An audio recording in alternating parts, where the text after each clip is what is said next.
Sean todas y todos muy bienvenidos a un nuevo capítulo de El Camino del Maestro, séptima clase de este tercer ciclo año 2022, en que estamos estudiando doctrinas fundamentales y en específico en este tercer ciclo estamos estudiando soteriología, las doctrinas referentes a la salvación. Así que estamos en la séptima clase, la penúltima porque hemos hecho ciclos de 8 clases. Así que ya estamos terminando este tercer ciclo y lo queremos hacer de buena manera, completando todas las ideas a partir de los estudios anteriores y de las clases anteriores, entendiendo las 6 anteriores de soteriología, pero también echando mano a la neumatología y a la cristología, que fueron los módulos que estudiamos en tiempo anterior. Así que vamos a comenzar.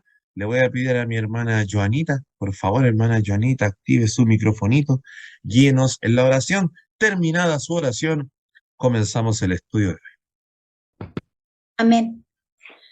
Señor amado, en esta hora, Señor, nos acercamos a ti, primeramente agradeciéndote, Señor, por esta instancia, Padre, por este momento, Señor, que tú permites, Padre amado, que nos reunamos, Señor, a aprender de tu palabra, Señor, de esa palabra que nos sostiene, que nos guía cada día, Señor.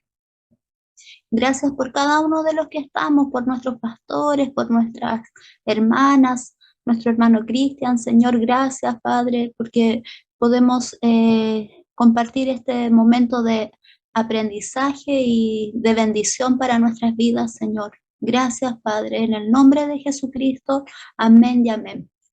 Muchas gracias, hermana Joanita. Comenzamos entonces ahí en casa, donde está usted, donde se encuentre este estudio. Comenzamos ya con la séptima clase de soteriología de salvación.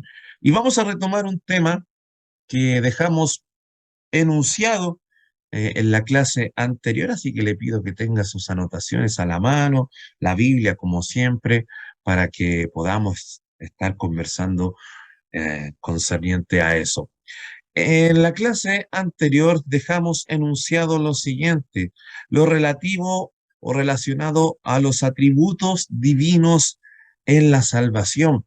Dios tiene un sinnúmero de atributos, ¿no?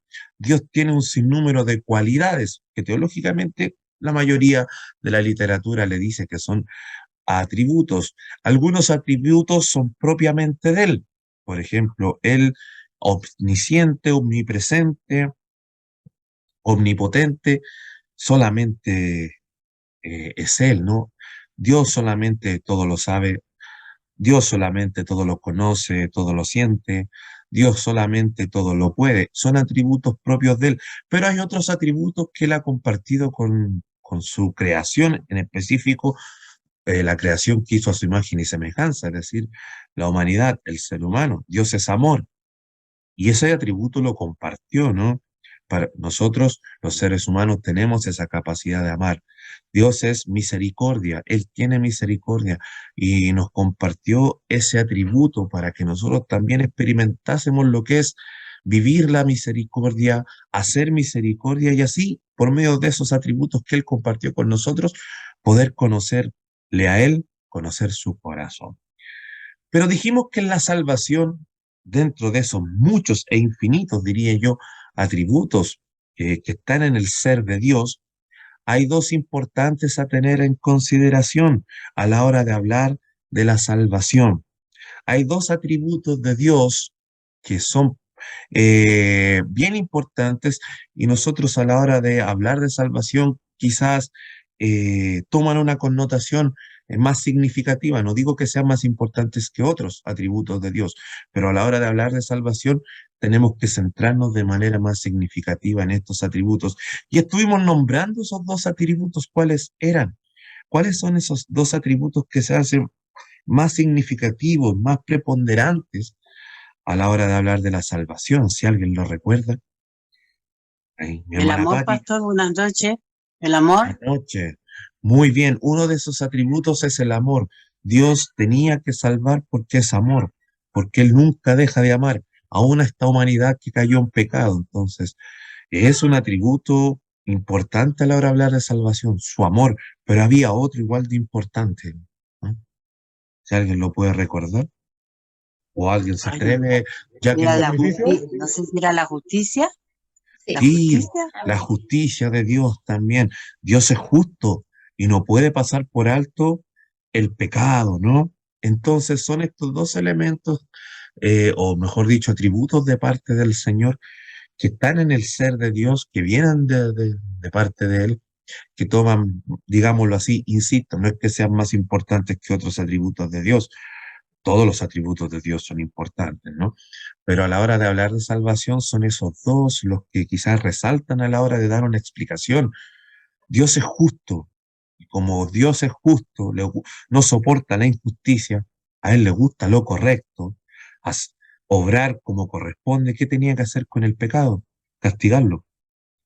Y ante eso, ninguno de nosotros tenía posibilidad alguna, pero dentro de esos atributos también Él es amor, y a través de ese amor, solamente Él podía salvarnos, ¿no? De eso que merecíamos ante sus ojos de justicia. Entonces aquí todo es mérito del Señor como lo hemos estudiado. Y a la hora de hablar de justicia y a la hora de hablar de amor como atributos significativos en la obra del Señor, en la obra salvífica, es que nosotros podíamos hablar de esta expresión que está aquí. Al juntar ese atributo justicia y ese atributo amor, podíamos resumir todo en esta idea, la expiación, ¿no? Porque en ese concepto y la idea que hay detrás y la realidad que hay detrás de ese concepto, encontramos ambas cosas, ¿no? En la expiación encontramos Dios reclamando lo que es justo, llevando a cabo su justicia, porque en la expiación alguien paga, pero también encontramos el amor, alguien que paga por otros. Entonces ahí encontramos en este concepto teológico eh, a ambos atributos del Señor. Lo recordamos porque esto lo vimos, ¿no? Cuando hablamos de expiación, hablamos de lo siguiente. Por definición dijimos, es la remoción de la culpa o pecado a través de un tercero. El sujeto culpable queda absuelto de cualquier pena por medio de un sacrificio expiatorio. Entonces, nótese que ahí tenemos una primera idea. Es alguien pagando por otro. O sea, hay dos, llamémoslo así, entes que interactúan aquí, el, el, el injusto con el justo. Y el injusto tiene que pagar frente al justo. ¿Quiénes serían los injustos? La humanidad, el ser humano. ¿Y quién es el justo? Dios. Pero la expiación habla de que entra ahora a jugar un tercero, una tercera realidad. En este caso, una tercera persona, ¿no? Que es el que paga por ese que está siendo acusado ante el que está exigiendo algo. Y sabemos que ese que paga, ese tercero que paga, por en este caso nosotros, la humanidad injusta ante Dios que es justo, es el Señor Jesucristo. Y ahí está el amor, ¿no? Del Señor. Entonces vemos que nosotros quedamos absueltos de cualquier pena, de cualquier condena por ese tercero. ¿Quién provee ese tercero? El Señor, por amor, Dios. ¿Para qué? Para satisfacer ante Él mismo su justicia, el tener que hacer lo correcto. Entonces, eso lo podemos llevar a la idea de expiación. Decíamos que viene del hebreo kiper, y ahí usted entenderá el Yom Kippur, el día de la expiación, ¿no? Yom, día en el hebreo, ¿ya? Que no necesariamente es un día, puede ser un periodo de tiempo, ¿no? Entonces ahí usted encuentra el Yom Kippur, día de la expiación, Yom, día, Kippur, que viene de Kiper, que equivale al arameo de borrar. Entonces, esa palabra hebreo Kiper la podemos entender desde esa equivalencia, la podemos entender en ese ámbito, ¿no? Como borrar. Para los cristianos, el concepto más adecuado viene del griego hilaskomai, o hilaskomai en realidad, respetando el tilde, que significa aquello que propicia o expía, ¿no? que significa aquello que también, poder decirlo así, aquello que borra, aquello que hace o que ocupa esta posición, ¿no? De tercero en función de alguien que está siendo acusado frente a alguien, ¿no? Ahí citábamos Hebreo capítulo 2, verso 17, por lo cual debía ser en todo semejante a sus hermanos, para venir a ser misericordioso y fiel sumo sacerdote en lo que a Dios se refiere, dice el texto, para expiar los pecados de su pueblo, para borrar los pecados de su pueblo. Entonces, entendemos la idea, ¿no? Eso es la expiación, ¿no? Hay un primero que exige justicia, que es Dios. Hay un segundo, que es el ajusticiado, nosotros, la humanidad, por nuestros pecados. Y expiación, ¿qué es lo que es? Es sacar ese pecado, borrar ese pecado, absolver de culpa, quitar la culpa por medio de un tercero, que en este caso sabemos que es nuestro Señor Jesucristo. ¿Y quién dio ese tercero? Nuestro buen Dios, por amor, para satisfacer su justicia. O sea, Él proveyó este tercero, esta expiación, para que se diesen esas dos realidades. Satisfacer su justicia, no pasar por alto lo injusto, pero a la vez entregándolo por amor, porque el amor motivó esa entrega de ese tercero, esa expiación. Amén. Así que eso estaba bien clarito y lo recordamos ahora. Terminábamos con esto y echémosle también una recordada. La expiación encuentra su necesidad y en lo que decíamos, ¿no? Que Dios es justo y reclama justicia en lo que dice Romanos capítulo 3, verso 23 al 26. Y el único que podía suplir esa justicia es alguien que le haya entregado, ¿no? ¿Motivado por qué? Por lo que está viendo a su derecha, por el amor. Alguien que realmente satisfaciera esa justicia. ¿Y quién era el único que la podía satisfacer? Alguien igual a él, Jesucristo, pero también alguien igual a nosotros, porque era por nosotros que estaba pagando. Por eso 100% Dios y 100% hombre. Y el Señor provee ese, ese cordero expiatorio, ese sacrificio expiatorio motivado por el honor, y así también cumple su justicia. Así que qué interesante ver estos dos elementos, estos dos atributos que sobresalían a la hora de hablar de salvación.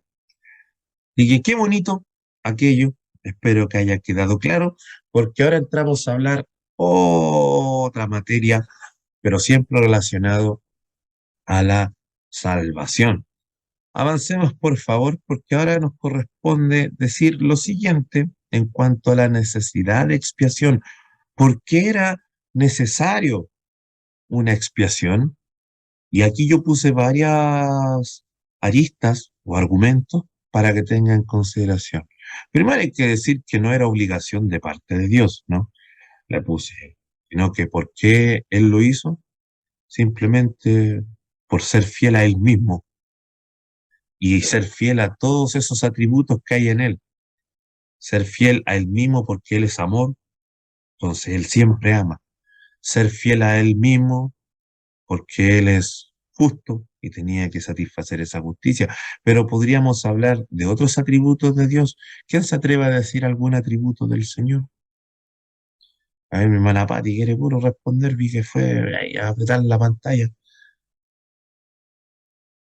¿Por qué Dios se habrá motivado a salvarnos, no? No era obligación de parte de Él, pero el segundo punto dice, Dios en su amor decidió salvarnos, y no solo en su amor, porque Él es fiel a sí mismo y en sus atributos Él es misericordia, lo decíamos. Entonces, como Él es misericordia, no puede dejar de dar misericordia. Él es perdón. Entonces, no puede dejar de perdonar si es parte de su naturaleza. Él es santo, parte de esa santidad es, hemos hablado muchas veces que ser santo es una manera también de decir Él es diferente. Si los demás pagan el mal por el mal, el que iba a pagar o qué iba a dar por nuestro mal, el bien, po. Así que santidad pura. Entonces, porque Dios es fiel a sí mismo y todo lo que en él hay, lo tenía que hacer, ¿no? Sí, él fue el que creó todas las cosas, Dios creó todas las cosas buenas. Entonces, ¿por qué iba a hacer desaparecer esto que él hizo bueno? Tenía que volver a hacerlo valioso ante sus ojos, ¿no? Esta creación que él hizo, partiendo por nosotros, y tantas cosas que podíamos decir, ¿no? Conforme a Romanos capítulo 3 verso 10, yo le pido que lea estos versículos más adelante para que lo potenciemos, pero por cosas de tiempo no podemos leerlos todos, pero hay que decirlo, ¿no? Se volvió una absoluta necesidad para el ser humano. ¿Ya? El ser humano requiere ser salvado, porque el ser humano no fue hecho para vivir solo en este tiempo. El ser humano fue hecho para vivir eternamente. Bueno o no bueno, hay una eternidad que nos espera. Entonces, como eso nos espera, teníamos que, se hizo una necesidad urgente que el Señor nos salvara, que el Señor expiara nuestros pecados a través de Cristo para poder tener una opción de que esa eternidad que se nos viene sea junto con Él. Si el Señor se hubiese quedado de brazos cruzados ante el pecado en Edén, olvídese pasar una eternidad, vida eterna con Él, ni una posibilidad. Pero se hizo una necesidad, era necesario, si no, no teníamos ni una posibilidad. Por eso el Señor lo hizo. Yo le puse acá, no había otra forma de que Dios nos salvara. Lea ahí Romanos 10 del 1 al 4, ¿no? Así que también no existe otra forma. Hablábamos de que ese tercero que nos salvó y que nos quitó la culpa tenía que satisfacer la necesidad de justicia de Dios. Usted, hermana Joana, ¿yo podíamos satisfacer eso? No, porque éramos humanos comunes y corrientes. Ningún ser humano, ni un animal, nada podía satisfacerlo. Entonces, tenía que ser alguien igual a Dios que le pudiese satisfacer eso. Pero también tenía que ser en representación de los que pecamos, que éramos nosotros, los seres humanos. Por eso no había otra forma que no fuese Cristo la expiación, que no fuese Cristo el que satisfaciera esa justicia y que fuese motivada por el amor, ¿no? 100% Dios, 100% hombre. Así que era necesario que fuese así y como el Señor lo hizo. Así que como Él decidió hacerlo y como finalmente fue. La naturaleza de la expiación, ahí está.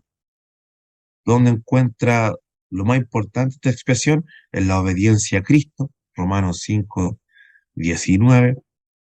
Ahí está la naturaleza, el argumento por excelencia de la expiación, porque Cristo fue obediente, obediente hasta la muerte, muerte de cruz, dice el apóstol Pablo. Ahí encuentra la naturaleza, la esencia misma de la expiación, en la obediencia a Cristo. ¿Y dónde también está la esencia de la expiación? En que Él imputa su justicia para justificarnos a nosotros. Es decir, Él comparte su justificación con nosotros, ¿no? Él no tenía que justificarse, Él no era de los pecadores, pero Él lo hizo para repartirnos así esa, esa, ese acto, ¿no? Él nos imputó ese acto a nosotros. El que Él estuviera en la cruz era como si nosotros estuviésemos, ¿ya? Entonces, eso es importante como ADN misma de la expiación. Dijimos que la expiación era que un tercero pagara en lugar del otro. Claro, aquí está el ADN mismo, la naturaleza misma, su obediencia y que Él también fue en nuestro lugar. Él recibió toda la ira de Dios para que satisfaciera su justicia y nos la imputara a nosotros. ¿Se acuerda ese texto maravilloso que el apóstol Pablo dice en Gálatas capítulo 2, verso 20? Dice, porque ya no vivo yo, sino vive Cristo en mí. Y, y dice, y lo que pagó, lo pagó por mí en la cruz. Yo debería estar ahí. Así que el que murió en esa cruz es Cristo, pero ¿quién murió ahí con él? Yo. ¿Ves? Entonces, como yo morí con él ahí, ahora ¿quién vive en mí? Yo ahora vivo gracias a Él y viviré por Él. Porque si Él murió por mí, ahora yo yo hago lo totalmente opuesto. Ya que Él me dio el regalo de morir por mí ahí, ahora yo voy a vivir para Él, ya que me dio esa oportunidad de vivir. Así que todo eso de la expiación, bonita explicación que hallamos y por sobre todo bonita motivación de parte de Dios a través de Cristo para salvar. ¿Amén? Pasamos a hablar ahora de esto, porque bueno, el Señor no, nos dio esta salvación a través de esta expiación que hemos hablado, donde estaban estos dos atributos de Él, ¿no? Su justicia y su amor. Pero ya que el Señor hizo este acto expiatorio, ya que el Señor hizo lo necesario a través de esta expiación para salvarnos, no podemos dejar de decir que hay elementos imprescindibles en la salvación, ya que el Señor expió nuestros pecados y la salvación está disponible porque fue hecho el acto expiatorio, alguien pagó por nosotros, un tercero nos libró de la culpa que es Jesucristo el Señor. Ahora es posible salvarse, pero hay elementos que no pueden faltar a la hora de obtener esta salvación. El Señor, al proveer el sacrificio expiatorio, al mandar a su Hijo y satisfació su justicia y también ahí mostró su amor, Él hizo el acto expiatorio, mandó a su Hijo, Cristo murió por nosotros, el tercero nos libró de la culpa, borró nuestros pecados, así que el sacrificio expiatorio está hecho y nunca más debe repetirse, así que ahora la salvación está disponible mediante ese acto expiatorio. Pero ahora hay elementos que no pueden faltar para que ese sacrificio expiatorio sea una realidad en nosotros, en la humanidad, para nuestra salvación, ¿no? El acto está hecho, está disponible, el sacrificio ya fue dado, ya se hizo expiación por mí, por usted, por el vecino, por su amigo, por su primo, así que el Señor ya lo hizo. Así que como está disponible, ahora tiene que estar los elementos necesarios para que esa expiación valga la pena y para que esa salvación se dé, para que sea una realidad, ya que está disponible, ¿no? ¿Y cuál cree usted que es uno de esos elementos? Me gustaría preguntárselo. ¿Cuál cree usted que es? Vamos a hablar de tres, pero son los tres elementales imprescindibles para que este sacrificio expiatorio se haga una verdad en nosotros y por ende tengamos esta salvación. Yo les decía, hermana Pati, hermana Joanita, pastor Pedro, hermana Nani, hermana Meli, hermano Cristian, hermana Eli, que la expiación el Señor ya la ofreció, la entregó, la regaló, está hecho, así que está disponible para todos, por ende la salvación está disponible para todos. Entonces, para que esa salvación sea una verdad en nosotros o en aquel que todavía no la tiene, ¿qué elementos tienen que estar para que esta expiación sea una verdad en la vida de cada uno y por ende la salvación sea una verdad en la vida de aquel que Pastor, la cree? Dígame, hermana Pati. bueno, yo creo que hay varios, pero primero, así como el que estaba al lado de él en la cruz, él creyó que él Muy bien, era Salvador. muy bien, Y el gracias, otro que hermana piensa Pati. Muy bueno, el bien, otro lo dice lo demás. sí, porque el primer elemento, llamémoslo así, o primer requisito también para que esta expiación que está disponible, ya no hay que esperar otra, se haga una realidad en nosotros y así nos traiga la salvación, el primer requisito es tener la fe, po. Creer que eso fue así, creer que Jesucristo pagó por mí, creer que Jesucristo fue entregado por amor y eso satisface la justicia de Dios. Es decir, Él pagó por mí, Señor, yo creo que Él pagó por mí, yo creo que Él hizo expiación por mí, que Él borró mis pecados, que Él murió por mis pecados. Primer elemento imprescindible para que esa expiación, llamémoslo así, ¿no?, valga la pena o se haga presente, se haga realidad en mi vida, y por ende la salvación que me da esta expiación, el primer elemento que debe haber es la fe en aquello, la fe, creer que fue así. Yo le puedo hablar de expiación a alguna persona, yo sé que usted la habrá, o Cristo murió por ti, por tus pecados, tú no tienes que hacer nada, y la gente no cree, esa expiación no le corre, está disponible para ello, pero al no creer, todavía se están sujetos ¿a qué? A la ira de Dios, dice Pablo, dice Juan. Entonces, la primera cosa que es necesario es la fe. Vamos a hablar entonces un poquito de la fe bíblica. Hemos hablado harto de la fe, pero vamos a hacer algunas precisiones que a veces pasan de largo, ¿no? Primero, cuando hablamos de fe en el Nuevo Testamento, hay dos vocablos griegos que se ocupan y tiene que ver con el énfasis que quieren darle, ¿ya?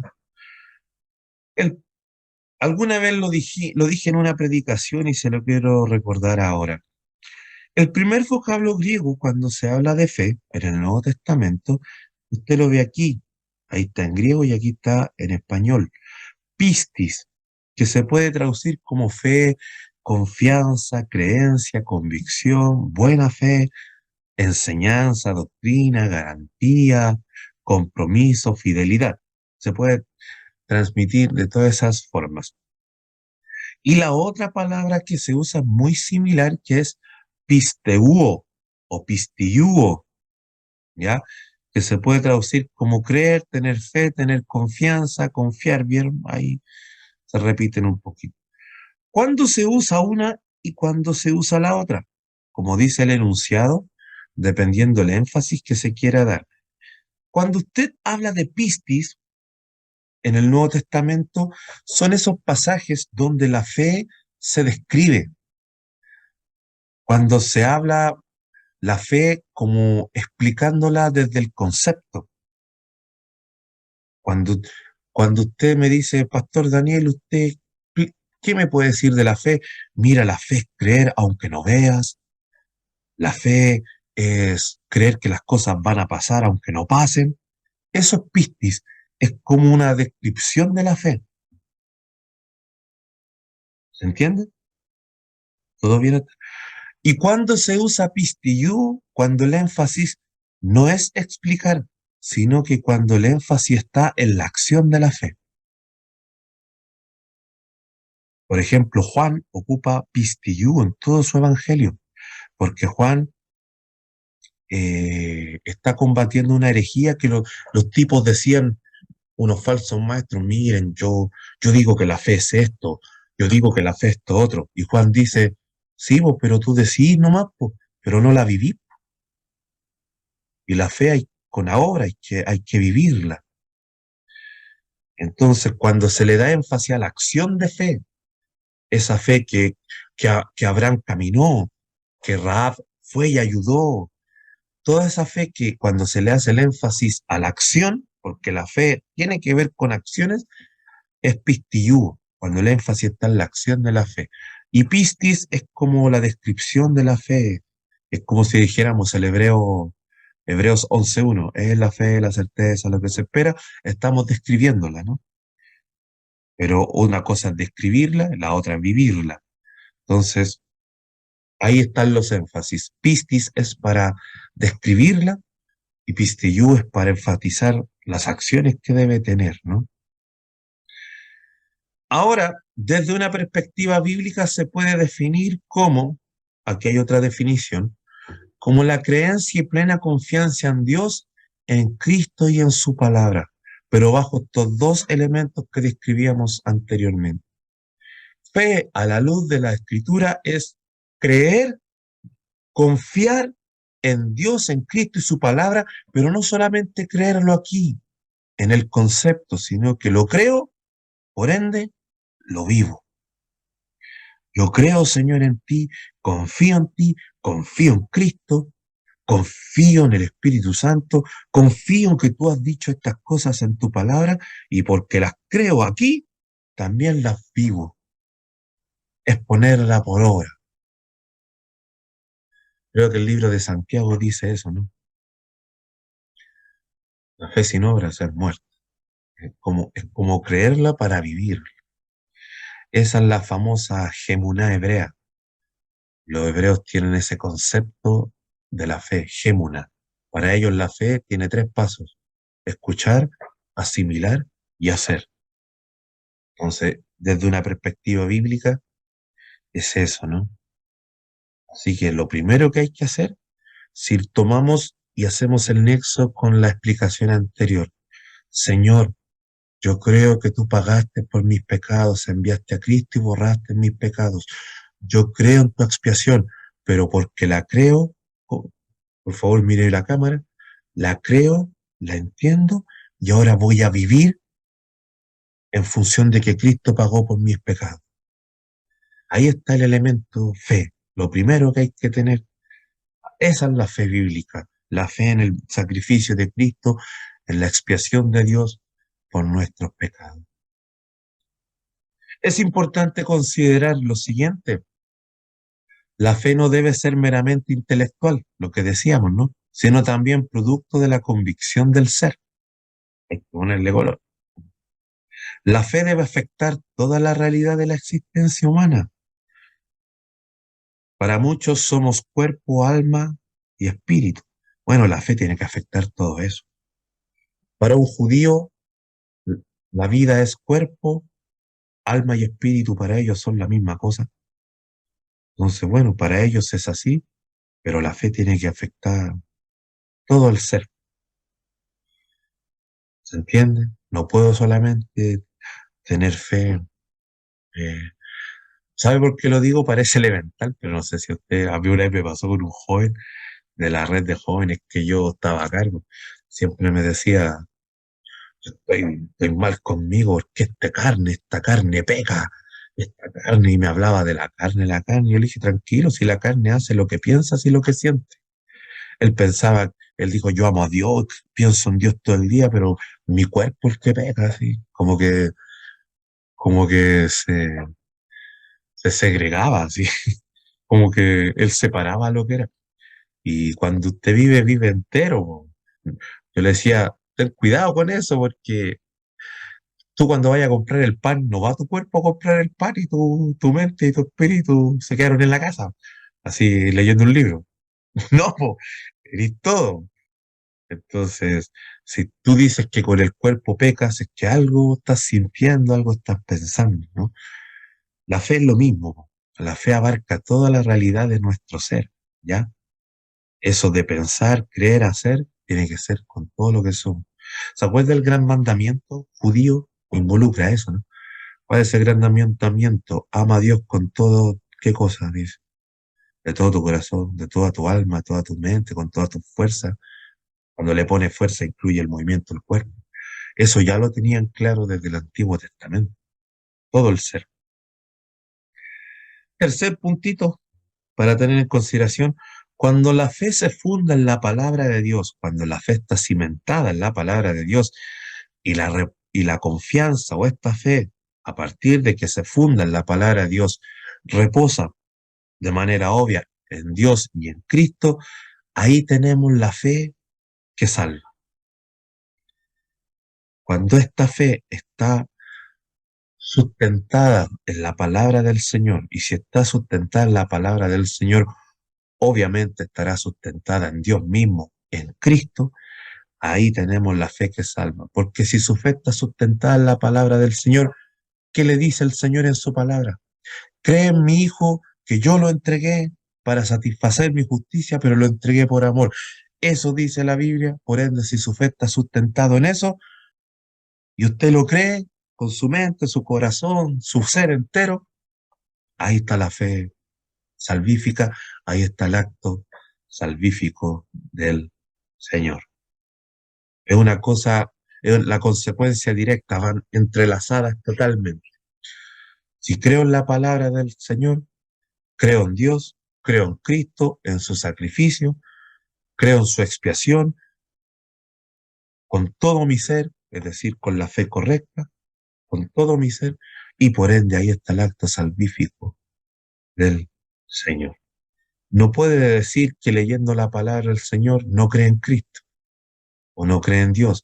No puede decir yo leo la palabra del Señor y creo que cumpliendo la ley me voy a salvar y no necesito a Cristo.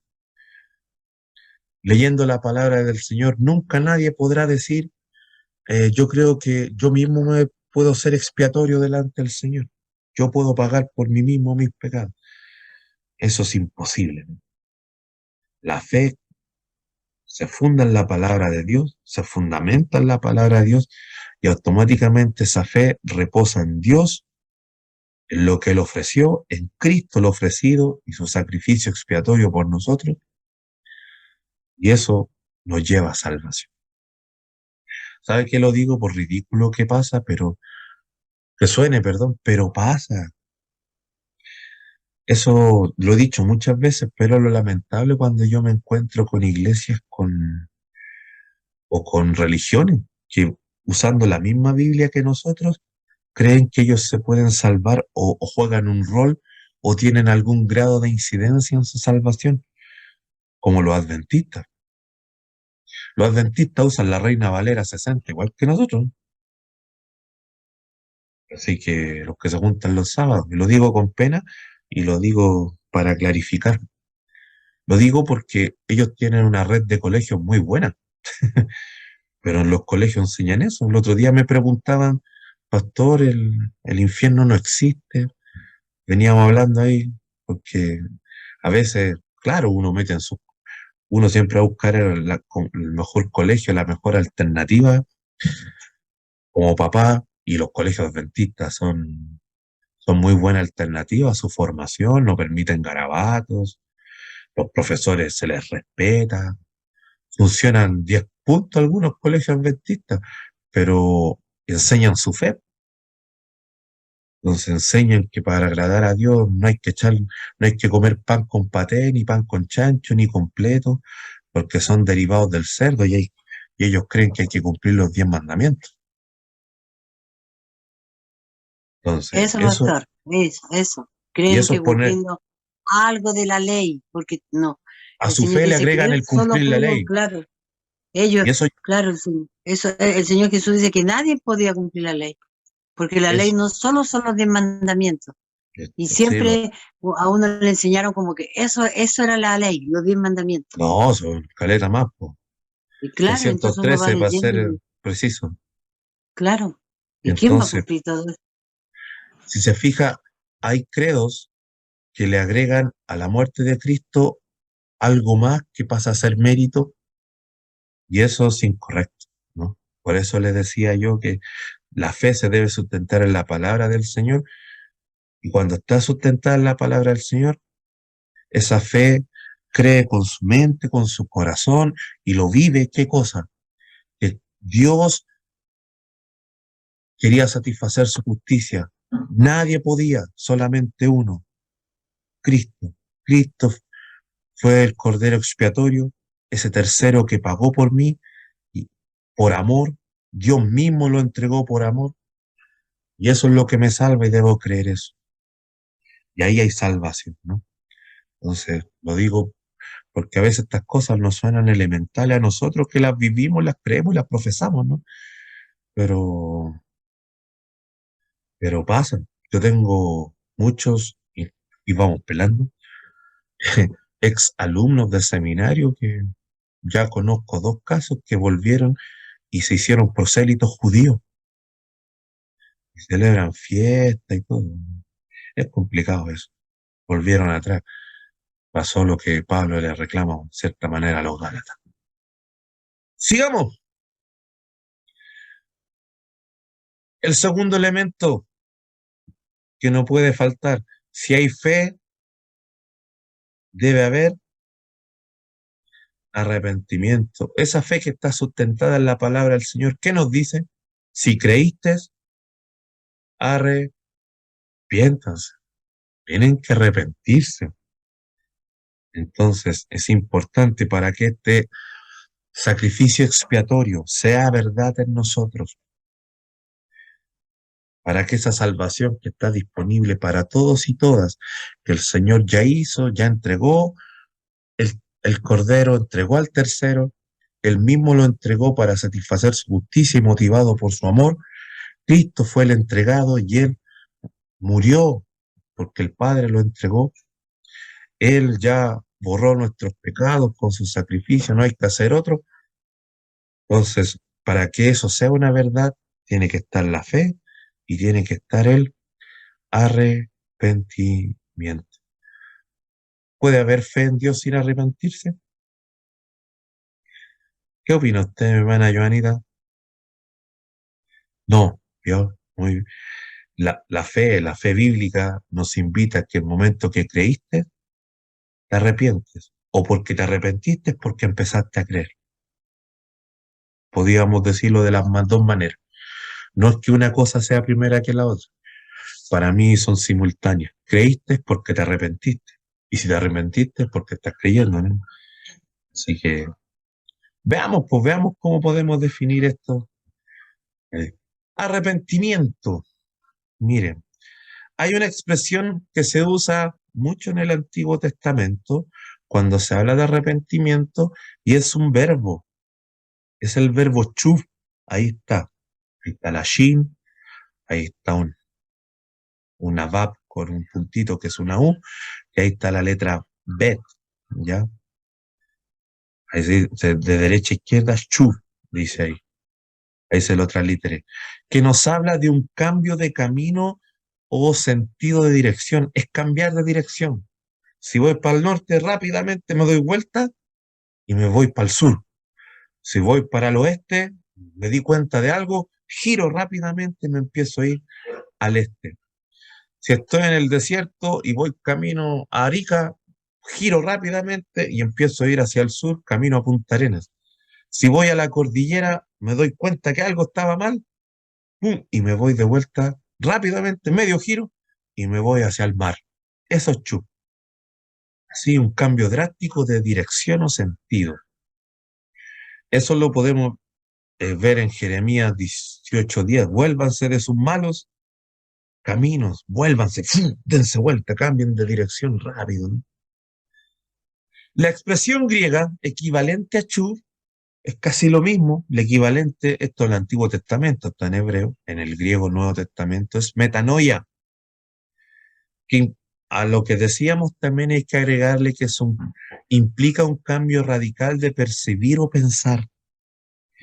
El mismo cambio, el mismo, es el mismo cambio de dirección, pero al pensamiento. Cambien la manera de pensar rápidamente. Si pensaban así, cámbienla en el otro sentido. Cuando Cristo entra ahí a la sinagoga, dice, arrepiéntanse. Chuf, metanoia, cambia la manera de pensar. Pensabas de una forma, ahora piensa de manera distinta. Eso para bien y siempre para bien. Porque, por ejemplo, ¿qué pasa ahora ahí en el Nuevo Testamento? La ira de Dios está sobre mí. Yo nunca podré estar en el reino de Dios. Y el Señor dice, arrepiéntete y estarás. Cambia de idea, ahora puedes estar, le dice. Vas a poder estar. Parte del arrepentimiento. ¿Ah? Así que, miren, leamos algunas cositas que a tener en consideración del arrepentimiento, que ya lo explicamos, ¿no? Es el primer paso importante que el pecador da hacia Dios. Oh, ahí, mi pastor Pedro está rayando la diablo. Ahí está. Ay, ahí desaparece. Decía que está escribiendo, está subrayando. Después dice, se produce por la convicción de culpabilidad al ser aplicada la ley divina al corazón por el Espíritu Santo. Cuando viene el Espíritu Santo a nuestra vida, es el que siempre nos convence de qué, de pecado, de justicia, de juicio. ¿A quién? Al que cree. A mí siempre me está recordando que qué cosa, que tuve que arrepentirme y constantemente reconociendo que hice mal, cambiando de dirección. Yo siempre lo digo, aprovecho la aclaratoria. Muchas veces dicen, ¿cómo el Espíritu Santo convence de pecado? ¿Cómo el Espíritu Santo está en el no creyente si, si no se ha convertido, pero lo convence de pecado? No, ese texto está hecho para el creyente. A usted, hermana Pati, a mí, el Espíritu Santo me convence de lo que está malo, del pecado, de justicia, de juicio. A mí me recuerda que me arrepentí un día para conversión, pero me debo pero cuando peco, ya siendo creyente, eso el Espíritu Santo es en mí, para arrepentirme, para cambiar mi forma de lo que estaba haciendo. ¿Eh? Hay gente que no sé, pues roba y roba y para ellos no está malo. Voy a dar un ejemplo ridículo. A lo mejor yo alguna vez, siendo ya cristiano, robé, pero esto está mal. No lo voy a hacer y voy a reponer el daño, voy a devolver eso que me robé. ¿Quién hace eso? Nosotros, el Santo Espíritu, ¿no? El Espíritu Santo que lo convence a uno, que está malo. Y pongo ejemplos ridículos así como robar, pero hay otras cosas que no son ridículas, ¿no? Sí, que están escondidas bastante. Claro, y solamente el Santo Espíritu ahí está golpeando la puerta. Dice también, el arrepentimiento produce reconocimiento de culpabilidad, aborrecimiento y abandono del pecado. Yo estoy arrepentido, pero si sigue practicando lo mismo de siempre, a la luz de la Escritura, no se arrepentió tanto. Porque dijimos que la fe tiene que tener acciones y el arrepentimiento igual. Entonces, ese era el problema de la falsa maestría que usted se encuentra en las Escrituras. Hay mucho falso maestro en el Nuevo Testamento que decía ser cristiano, comía como cristiano, cantaba como cristiano, estaban con nosotros, decía Juan, pero a la hora de vivir andaban haciendo cautiva a las viudas, dicen, andan con mujercillas, dicen, andan en borracheras, dicen, no son maridos de una sola mujer, por eso Pablo le pide a Timoteo que sí lo sean, y tantas cosas que podíamos decir, ¿no? Entonces no había un arrepentimiento genuino, porque sus obras eran malas, varias veces el texto neotestamento. El arrepentimiento fue ordenado por Dios, sí, arrepiéntense. Ahí está, Hechos 17, 30 al 31. Yo insisto, revise estas citas ahí en la casita, el material está disponible. Es importante que podamos respaldar con citas bíblicas todo lo que estamos diciendo, para que no crean que es parte de la ocurrencia o parte de, ¿cómo se dice?, de la creencia por deducción o esa creencia que se nos traspasó y que la creemos porque si no, ahí está respaldado. Yo le puse aquí, destaquemos lo siguiente con respecto al arrepentimiento. Fue predicado por Juan Bautista, así le preparó el camino al Señor. Juan Bautista le preparó el camino al Señor llamando al arrepentimiento. Porque ¿qué iba a hacer Jesús? Lo mismo. El Señor iba a llamar a arrepentirse. Yo bautizo en agua, así que arrepiéntanse desde ya con agüita, porque el que vendrá después de mí les pedirá lo mismo. Les va a pedir que se arrepientan, pero Él en vez de darle agüita, les va a dar el Espíritu Santo. En eso los va a bautizar. Así que yo le preparé el camino, los fui aguachando, como se dice, eh, para que recibiesen lo mejor. Así que el arrepentimiento es algo que ya el Señor venía preparando en voz de Juan. Fue predicado por el mismo Jesús, Mateo 4:17. Arrepiéntanse y creed en las buenas nuevas. El reino de los cielos se ha acercado, porque el reino de los cielos se acercó. Es una posibilidad, está disponible. ¿Qué tienen que hacer ustedes para entrar a ese reino, ser parte de ese reino? Como dijo usted, la hermana Pati ahí, como el ladrón que hizo, se arrepintió y hoy estarás conmigo en el paraíso, listo. Qué bonita enseñanza, ¿no? Fue predicado antes de Cristo, durante el ministerio de Cristo y fue predicado por los apóstoles, es decir, después del ministerio del Señor Jesucristo terrenal. Los apóstoles era un énfasis importante que le daban. Arrepiéntanse, Aquí Pedro, Pentecostés, capítulo 2, verso 38, después que llegó el Espíritu Santo, ¿qué tenemos que hacer para ser salvos? Crean en que el Señor Jesucristo será salvo tú y tu casa y arrepiéntanse todos de sus pecados. Una de las primeras predicaciones posterior a la venida del Espíritu Santo a la iglesia, ¿qué fue? Arrepiéntanse, un llamado al arrepentimiento, a girar, a cambiar de dirección. Y es el mensaje que la iglesia debe mantener. Fue, lo voy a decir con esa claridad, el primer sermón, la venida del Espíritu Santo está en Hechos capítulo 2. Vino el Espíritu Santo, el apóstol Pedro se puso a predicar después de la venida del Espíritu Santo, y el primer sermón de la historia de los que tienen el Espíritu Santo en su corazón fue arrepiéntanse. Ese llamado es parte de la predicación, del ADN de la predicación de la iglesia. La iglesia tiene que hacerle un llamado al mundo a que cambie de dirección, que cambie su forma. Si iba por el camino malo, devuélvete, ándate el buen camino.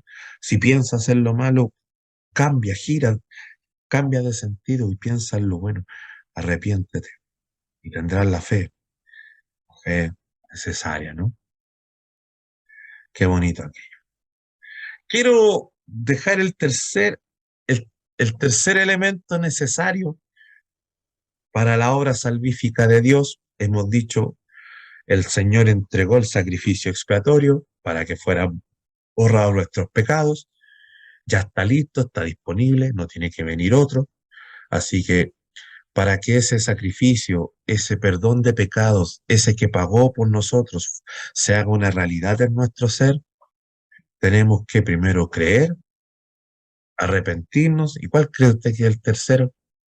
Para que eso sea una verdad, una realidad en nosotros. Si alguien de los presentes... ¿Confesarlo, pastor? ¿Confesarlo? Yo diría que es una pista. Es que el confesar es parte de la fe, del arrepentirse. Yo creo que es la suma de las dos cosas De anteriores. la sumatoria. Hermana La Nani, si está por ahí, mi reconciliación, hermano Felipito, mi hermana Eli, mi hermana Melania. ¿Qué creen la que es necesario? reconciliación, Puede ser, pero yo creo que hay algo antes. La reconciliación sería como un efecto de eso también. Si tenemos fe y tenemos arrepentimiento, ¿qué tenemos? Como suma de eso. Podría ser la suma de... justificación, También un resultado de la fe, el arrepentimiento y de eso que nos falta. ¿Hay Salvación. algo? Yo digo usted, que no, si le digo esta pista, no, o sea, ya casi se lo estoy diciendo. Pero a la fe y al arrepentimiento, si usted suma esas dos cosas, otras más también, pero con esas dos las suma en función de cómo lo estamos presentando, pasa algo. ¿Será el amor? la gracia, La gracia. No tan cerquita, pero ¿qué pasa cuando creemos y nos arrepentimos? Somos salvos y somos justificados, todo eso. Pero hay algo también importante que se genera. pasamos a ser hijos, Ya, muy cerca, pero eso es adopción, que lo vamos Puede ser una transformación. más cerca aún. ¿Cómo le llamaríamos a esa transformación? ¿Qué más? ¿Cómo le llamaríamos a esa transformación? Yo creo que la hermana Nani estuvo ahí. ¡Ah! O sea, todos anduvieron cerca, pero creo que de todas las ideas que han dado fue la que estuvo más cerca. La redención. Perdón, hermana Jonita, no me escuché. La redención. También está cerca, pero... Nacimiento, ¿no? Muy bien, ahí está. Gracias, hermano Felipe. Hay que nacer de nuevo. Cuando tenemos fe y nos arrepentimos a partir de que creemos, ¿qué pasa? Nacemos de nuevo, somos nuevos. Y porque somos nuevos, somos adoptados, justificados, viene la gracia, todo lo que dijeron ustedes. Pero cuando hay fe y hay arrepentimiento, bíblicamente, ¿qué hay? Somos regenerados, Nuevo nacimiento. nacemos de nuevo. ¿Qué le dijo Jesús a Nicodemo?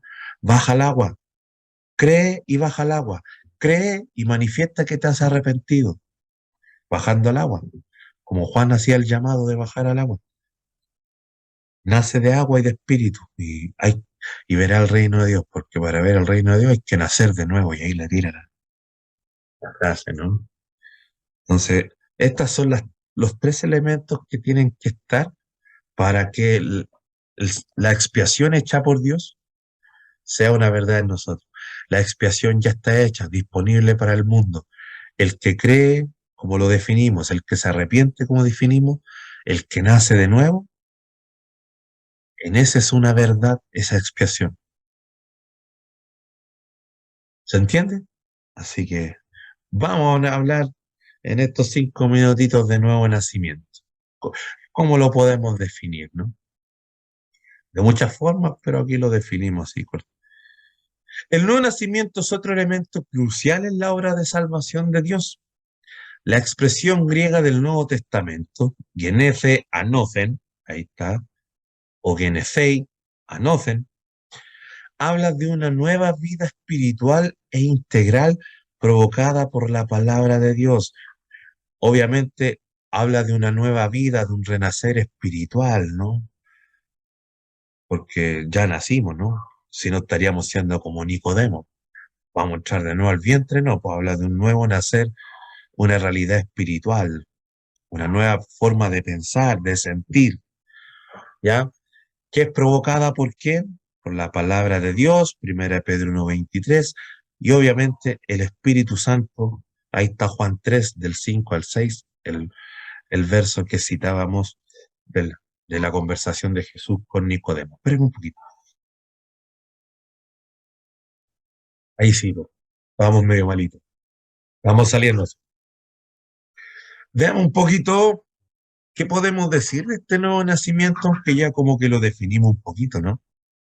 Es un renacer, es algo hecho nuevo, de modo que si alguno está en Cristo, nueva criatura es ser nuevo como ser, en todo el ser, el espíritu, el alma, y el cuerpo sigue siendo el mismo, pero ya no está para obedecer al pecado.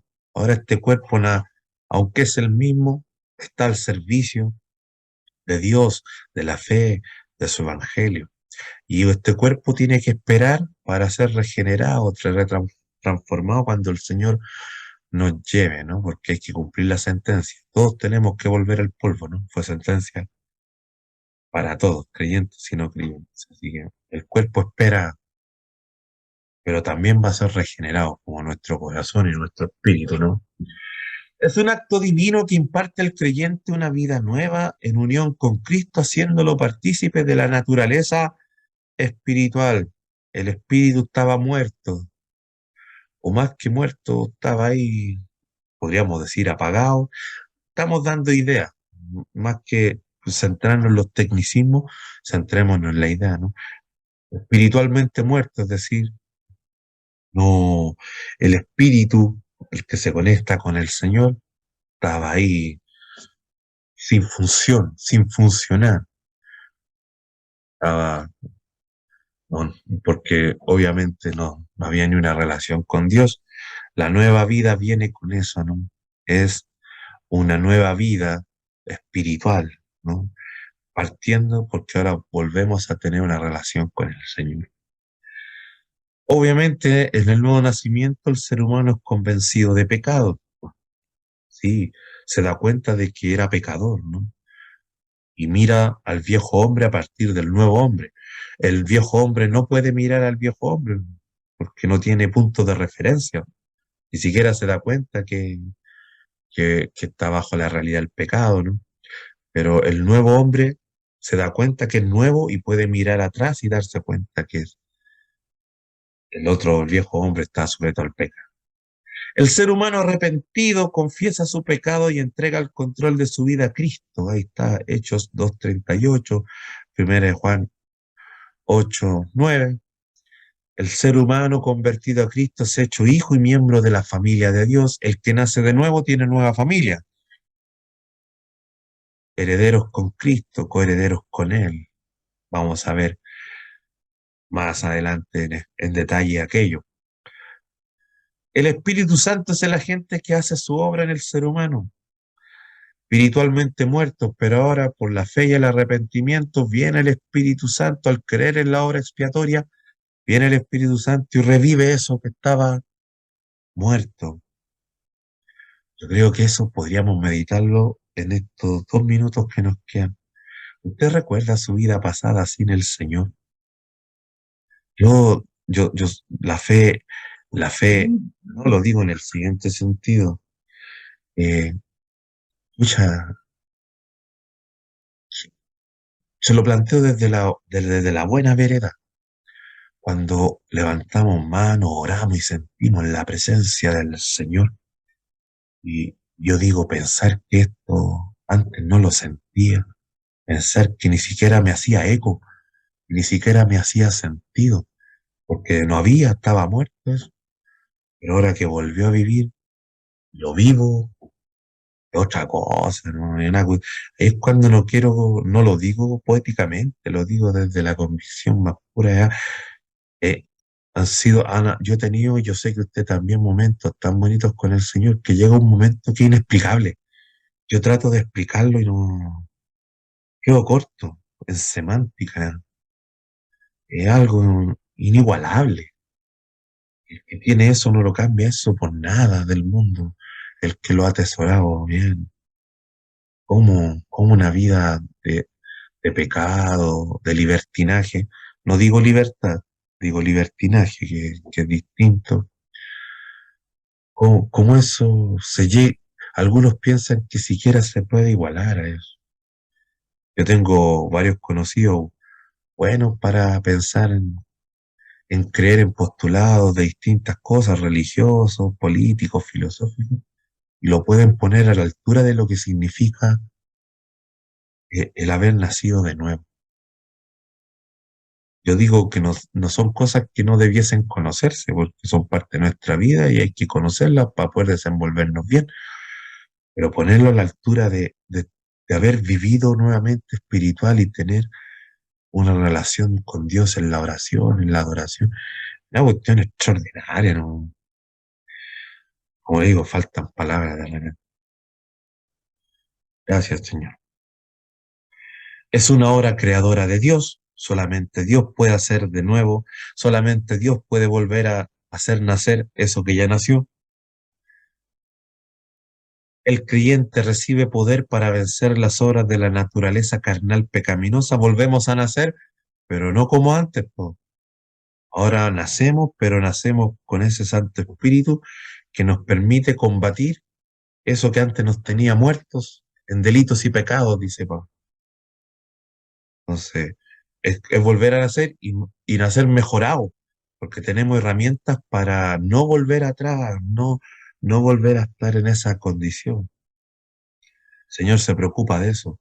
Nos hizo nacer solamente Él, con su poder, y ese poder está vivo en nosotros mediante ese Espíritu que fue el que nos hizo nacer, nos hizo volver a nacer para, para no volver atrás. Pues, ¿no? El Señor lo da y lo da con ya.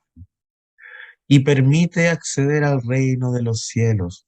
Solamente quien estará en el reino, en la vida eterna, esos que se han arrepentido, esos que han creído, por ende los que han nacido de nuevo y por ende hacen para sí esta realidad de la expiación dada por el Señor. Así que yo lo dejo hasta aquí. Será hasta el próximo jueves.